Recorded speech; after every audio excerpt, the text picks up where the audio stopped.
اللهم في هذا الصباح أسألك اللهم أن تلهمني الخير وتعطيني إياه، وأن تصرف عني الشر وتكفيني إياه، وأن تدحر عني الشيطان، وأن ترزقني الفردوس الأعلى، وأن تسقيني من حوض سيدنا محمد صلى الله عليه وسلم شربة لا أظمأ بعدها أبدا.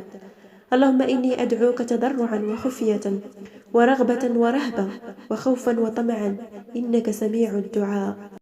أسألك اللهم بقدرتك التي قدرت بها على جميع خلقك، وأسألك برحمتك التي وسعت كل شيء، لا إله إلا أنت يا مغيث أغثنا.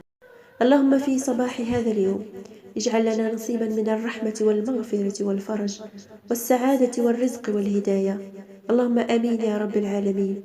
وصل اللهم وسلم وبارك على سيدنا محمد وعلى آله وصحبه الطيبين الطاهرين.